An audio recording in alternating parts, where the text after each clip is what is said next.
तो ये हमारी पहली वीडियो है हमारे चैनल की और साइंस की पहली वीडियो। इससे पहले भी मैं कुछ वीडियोस अपलोड कर चुका हूँ, लगभग 1 साल हो गई है उन वीडियोस को। तो फिर से एक नई शुरुआत सी है। तो आज हम देखने वाले हैं कि विज्ञान हम पढ़ते क्यों हैं, क्योंकि अब NCERT 10th साइंस हम शुरू करने वाले हैं। तो शुरू करने से पहले ये तो पता होना चाहिए ना कि अब पढ़ क्यों रहे हैं साइंस को। इस वीडियो में आपको सिर्फ यही बताया जाएगा कि हम साइंस पढ़ते क्यों हैं, साइंस की परिभाषाएं क्या क्या हैं, क्योंकि जिस विषय को पढ़ रहे हैं उसका अर्थ भी हमें, बैकग्राउंड नॉइज़ को थोड़ा इग्नोर करें, व्यवस्था थोड़ी कम है। तो जिस विषय को हम पढ़ रहे हैं उसकी परिभाषा तो हमें पता होनी चाहिए ना, कम से कम। पहले तो हम क्यों पढ़ रहे हैं वो पता होना चाहिए, दूसरा उसकी परिभाषा क्यों पढ़ रहे हैं तो परिभाषा पता होना चाहिए, तीसरा कि हमारा जो सिलेबस है वो कितने भागों में विभाजित हुआ है, बटा पड़ा है, क्या क्या समरी है, इस विषय में इतने पार्ट हैं, इतने नंबर के, वो देखने वाले हैं। मतलब ये वीडियो बहुत इंपॉर्टेंट है, कभी आप इसको हल्के में मत लेना ना।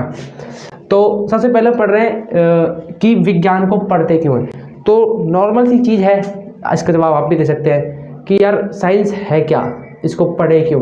तो हमारे जीवन में जितनी भी गतिविधियाँ हो रही, जितनी भी आँख झपकने से लेकर सुबह माल निकालने तक, सारी गतिविधियाँ किस पे आधारित है, साइंस पे आधारित है। आपने देखा होगा कि कई बार रिमोट ख़राब हो जाता है, पटकते हैं तो रिमोट चालू हो जाता है ना। तो वो क्यों हो जाता है, इसका जवाब भी कौन दे सकता है, विज्ञान दे सकता है। वो चार्ज क्यों नहीं होता सेल, बैटरी तो चार्ज हो जाती है मोबाइल की, इसका जवाब कौन दे सकता है, विज्ञान दे सकता है। और भी कई सारे एग्जाम्पल हैं, जैसे विद्युत के जितने भी उपकरण हैं, पंखा हुआ, कूलर हुआ, और जितनी भी एक्सेसरीज हैं, होम अप्लायंसेज हैं, सारे जो भी उनका वर्क मैकेनिज्म है वो सब किस पे आधारित है, वो सारा का सारा साइंस पे आधारित है। तो विज्ञान हमें पढ़नी क्यों है, इन सब मामलों को समझने के लिए विज्ञान हमें पढ़ना बहुत ज़रूरी है। तो अब हम देखते हैं विज्ञान की परिभाषा। तो मैं एक वैज्ञानिक थे, बहुत ही अच्छे वैज्ञानिक थे, टीचर भी बहुत अच्छे थे, फैन हूँ मैं उनका नाम है रिचर्ड फीनमैन।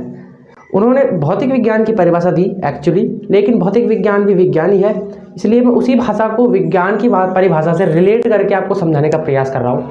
उन्होंने क्या बोला था कि 2 व्यक्ति शतरंज खेल रहे हैं, मान लीजिए ये एक व्यक्ति हो गया, ये दूसरा व्यक्ति हो गया। ये क्या कर रहे हैं, इनके आगे एक बॉक्स है, उसके ऊपर शतरंज का होता है ना वो मैट टाइप, वो रखा हुआ है और ये खेल रहे हैं। लेकिन इसमें कंडीशन है, खेल कैसे रहे हैं, ये एक कांच के बक्से में बंद होकर खेल रहे हैं, यानी कि ना तो हम उनको सुन सकते हैं, ना हम उनको कुछ बोल सकते हैं, ना वो हमसे कुछ बोल सकते हैं। और अब हमें उस शतरंज जो खेल रहे हैं उसका खेल को समझना है। हमें ये भी नहीं पता कि वो खेल क्या रहे, फिलहाल तुम जान रहे हैं शतरंज क्या है, लेकिन कोई ऐसा है जिसको पता ही नहीं होता कि ये खेल कौन सा है, उस टाइप के व्यक्ति हैं, ये समझ लीजिए। या फिर ऐसा कोई खेल है जो इसके बारे में हमें कतई जानकारी नहीं है ना। तो एक कांच के बक्से में वो खेल रहे हैं 2 व्यक्ति। तो सबसे पहले हम समझने का प्रयास कर रहे हैं कि वो खेल क्या रहे। अब ना तो उनको बोल के बता सकते हैं कि वो खेल क्या रहे हैं, ना हम उनसे बोल करके पूछ सकते हैं, ना हम उनको छू सकते हैं, क्योंकि किस में बंद है, वो कांच के डब्बे में बंद है। तो होता क्या है, हम धीरे धीरे समझने का प्रयास करते हैं, धीरे धीरे हमें पता लगता है कि इसमें सबसे पहले तो क्या ही पता लगता है कि 2 व्यक्ति कुछ कर रहे हैं। उसके बाद पता लगता है कि जो कर रहे हैं वो फिक्स काम है, किस पे हो रहा है, वो एक कांच के मैट पे हो रहा है, इस तरह के, वो किसी का भी मैट हो सकता है, लकड़ी का भी हो सकता है। फिर हमें पता लगता है कि इसमें 2 टाइप के खाने हैं, सफ़ेद और काले। धीरे धीरे हम सीखते हैं कि उसके अंदर गोटियाँ होती हैं, अलग अलग गोटियों के अलग अलग नाम होते हैं, वजीर, राजा, रानी, हाथी, सैनिक। तो धीरे धीरे हम क्या करते हैं, उस खेल को समझते हैं, धीरे धीरे क्रमबद्ध तरीके से, है ना। मैं क्रमबद्ध शब्द तक आपको पहुंचाने का प्रयास कर रहा हूँ, क्योंकि आगे जाके एक परिभाषा आएगी विज्ञान की जो हमारी किताबों में लिखी हुई है, उसको समझने के लिए सारा लोचा हो रहा है ना। तो धीरे धीरे समझते हैं हम खेल को, शतरंज को। और दूसरा एग्जाम्पल लेते हैं, आदि मानव था, पहले सबसे पहले क्या किया, सबसे पहले उसने पत्थर को रगड़ के आग जलाई थी। अब भी जलाते हैं कुछ, लेकिन वो सिर्फ प्रैक्टिकल के लिए है कि हाँ जलती है या नहीं। मैंने भी बहुत जलाई है, सड़क पे पत्थर मार मार के सरकारी सड़क को बहुत ख़राब किया है। तो आपको ऐसा नहीं करना है, आपको हम ही करके दिखा देंगे, वही बहुत है। तो सबसे पहले क्या किया था, पत्थर रगड़ कर आग जलाई थी। उसके बाद धीरे धीरे विकास हुआ, दीपक आया, यानी दिया आया, उसके बाद मोमबत्ती आई, उसके बाद बल्ब आए, उसके बाद अब तो बहुत ही खतरनाक वाइट लाइट LED। ऐसा ही दूसरा एग्जाम्पल लेते हैं, जैसे पहले लकड़ी थी, उसको यूज में लिया साधन बनाने के लिए, धीरे धीरे लकड़ी का क्या बनाया, पहिया बनाया, पहिए की और वाहन बना दी। अब तो क्या हवाई जहाज उड़ने लग गए हैं। एरोप्लेन बन गए। तो सब कैसे हो रहा है? ये सारा हो रहा है धीरे धीरे धीरे। रिचर्ड फेनमैन ने क्या बोला था? उसने भी एक शतरंज के खेल का उदाहरण दिया था कि हम धीरे धीरे खेल को समझते हैं। उससे रिलेट कीजिए अब विज्ञान की परिभाषा को। विज्ञान की परिभाषा क्या बोल रही है? प्रकृति के क्रमबद्ध अध्ययन से अर्जित, प्रकृति के क्रमबद्ध अध्ययन। तो हमने क्या किया था? उस खेल का, रिचर्ड फेनमैन के शतरंज वाले खेल का क्रमबद्ध अध्ययन किया था। अब उस खेल को समझ लीजिए प्रकृति है। अब उनको प्रकृति है ना, उसके नियमों को हम क्या कर रहे हैं? धीरे धीरे धीरे धीरे सीख रहे हैं। पता लग रहा है, धीरे धीरे पता लगा कि ग्रेविटी होती है पृथ्वी में, वो खींचती है सभी वस्तुओं को, जितनी वस्तु ऊपर जाती हैं। बिजली नाम की भी कोई चीज़ होती है, आवेश क्या होता है, और बादल टकराते हैं तो बिजली क्यों कड़कती है, ये सब धीरे धीरे समझ रहे हैं ना। तो प्रकृति का क्या कर रहे हैं हम? क्रमबद्ध अध्ययन कर रहे हैं। तो पहली लाइन हमें बिल्कुल क्लियर हो जानी चाहिए। थोड़ा जल्दी जल्दी बोल जाता हूँ मैं, ट्राई कर रहा हूँ धीरे करने की। तो प्रकृति का क्या कर रहे हैं? क्रमबद्ध अध्ययन कर रहे हैं। अब अगली लाइन क्या आती है? प्रयोगों द्वारा प्रमाणित। देखिए, केवल अध्ययन करना ठीक नहीं है, हमें उसको सिद्ध भी करना पड़ता है। अगर आप विज्ञान पढ़ रहे हैं तो ऐसा तो मैं कुछ भी बोल दूँ, मैं बोल दूँ कि ये पेन है, ये काला है, कुछ देर बाद मैं चुटकी बजाऊंगा और सफ़ेद हो जाएगा। हाँ भाई, ये गधे हैं कुछ 2-4 जो मेरी बातों को कतई नहीं मान रहे हैं। अरे कृपया करके ऊपर जाएंगे, दिमाग मेरा नहीं खाएंगे, नहीं मुझको गुस्सा आएगा और तुमको बड़ा रुलाएगा। और एक बच्चा अभी मुझे अभी भी दिख रहा है, वो भी गधा समझ नहीं रहा है। अब की बार मुझे नीचे नजर आए तो कल से ट्यूशन में तुम्हारी बैंड बजती नजर आएगी बच्चों।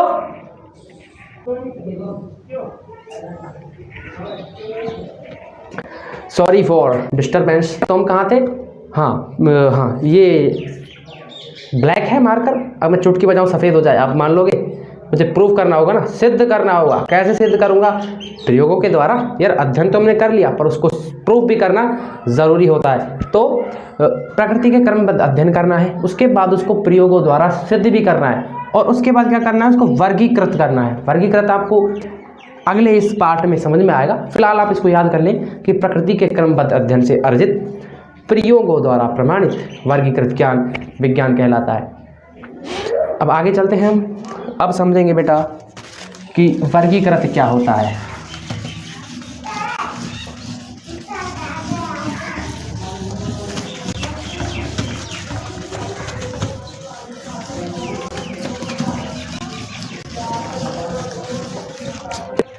अब विज्ञान की कुछ परिभाषाएं हैं हिंदी भाषा में। विज्ञान का अर्थ होता है हिंदी में, है ना, इसका अर्थ होता है विशेष ज्ञान। किसी भी विषय के बारे में अगर हमें बहुत ही अच्छा नॉलेज है, विशेष वाला नॉलेज है, तो वो किसके अंदर आ जाता है? वो विज्ञान के अंदर आ जाता है। अंग्रेजी भाषा में इसका लिया गया है साइंसिया शब्द से। ये लैटिन भाषा का शब्द है, अंग्रेजी में हम इसका अर्थ देख रहे हैं, जिसका अर्थ होता है टू नो, अर्थात जानना, किसी भी चीज़ के बारे में जानना विज्ञान है अंग्रेजी भाषा के शाब्दिक अर्थ। ये शाब्दिक अर्थ है ना। अब हम देख रहे हैं कि विज्ञान को वर्गीकृत कैसे करते हैं, ताकि वो परिभाषा हमारी पूरी क्लियर हो जाए। तो सबसे पहले हम लिख लेते हैं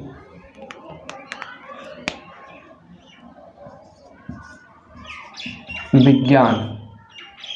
विज्ञान को 3 भागों में बांटा गया है।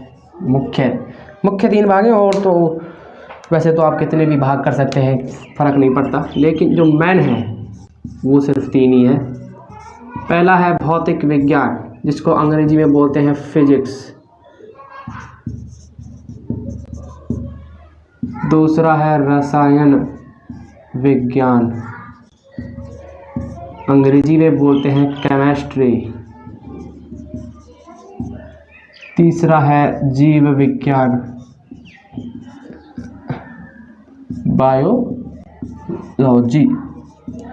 अब जो हमारी 10th की NCERT की किताब है, उसमें ये तीनों ही दिए हुए हैं। भौतिक विज्ञान के भी कुछ चैप्टर्स हैं, रसायन विज्ञान के भी कुछ चैप्टर्स हैं, और जीव विज्ञान के भी कुछ चैप्टर्स हैं। उन चैप्टर्स की लिस्ट आपको नोट्स में मिल जाएगी। नोट्स आपको वीडियो के एंड में भी दिखाए जाएंगे, और डिस्क्रिप्शन में आपको डाउनलोड लिंक भी दे दिया जाएगा। तो मैं बता दूंगा कि वहाँ भौतिक विज्ञान के ये पार्ट हैं, हमारे रसायन विज्ञान के ये पार्ट हैं, और जीव विज्ञान के ये पार्ट है। अब हल्की नॉलेज के लिए हम समझ लेते हैं कि भौतिक विज्ञान में क्या आएगा। भौतिक विज्ञान में आएगा जो हमें आंखों से देखने वाली वस्तुएं, जैसे पंखा कैसे चलता है, ऊपर पंखा चलता है, नीचे नालिश होती है, कुछ कविता थी ऐसी, मेरे याद नहीं है। तो भौतिक विज्ञान में आएगा जो हमें कुछ दिख रहा है ना, कुछ भी, वो सब।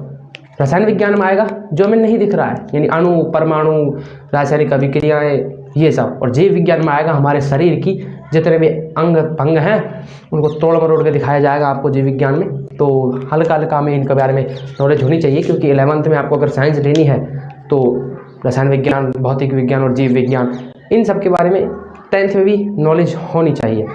इसी के साथ वीडियो एंड करते हैं। वीडियो को लाइक कर दो यार।